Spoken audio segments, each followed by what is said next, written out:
Madam, ni mazingira gani ambayo mzazi anaweza kuamua sasa moja kwa moja mtoto aingizwe katika hati na umiliki? Mazingira ni mengi. Haya ni maswali huwa kwa wateja wetu huwa tunawapa ushauri ambao wanakuja wanatuletea scenario mbalimbali, lakini sasa hapa nitaeleza mazingira na tuchukulie tu kama ni elimu, tusichukulie kama ni kitu kibaya, kwa sababu mwisho wa siku haya ni maisha yetu na haya ni mambo yanatokea kwenye maisha yetu. Kwa hiyo lazima tujiandae, lazima tupange mipango.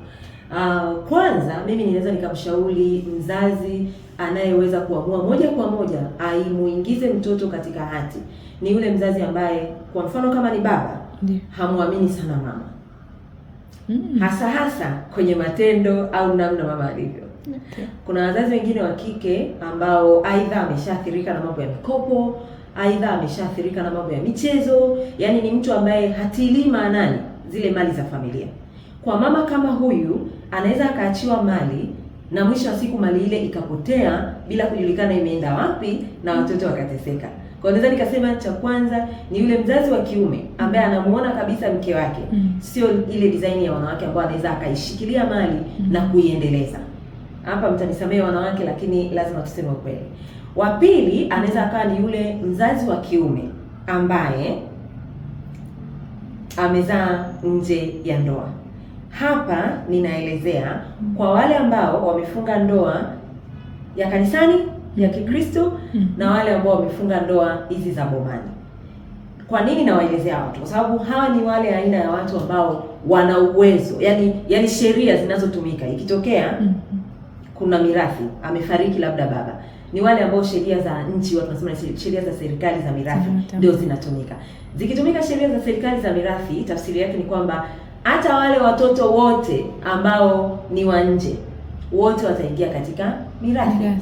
Kwa sasa kama baba sio mbinafsi, upendi kuacha familia zako hizi mbili ambazo umezitengeneza, iwe uliteleza, ulianguka, ulipaa, lakini umeshatengeneza familia mbili, nitashauri fanya jitihada wale wa kule na wenyewe waweke kwenye hati, wanunulie kisehemu, wanunulie ardhi, waweke moja kwa moja kwenye hati kwa kupitia guardianship ya mamao, kwamba jina la mamao litokee, alafu watoto ndio waingie kama minor.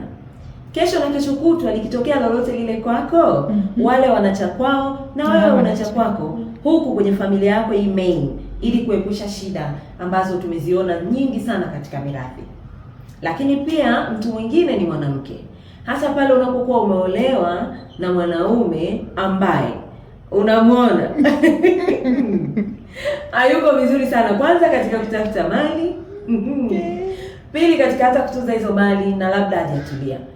Wewe pia unaweza ukatumia hii njia, umepambana vibiashara vyako, vikitu vyako, badala ya kuchukua hiyo mali kwenda kumkabidhi au kuandika jina la mwanaume pekee, na unajua hajatulia, unajua akili zake zilivyo, nitashauri andika mali. Kama utamwandika huyo baba ni sawa, lakini weka jina la nani?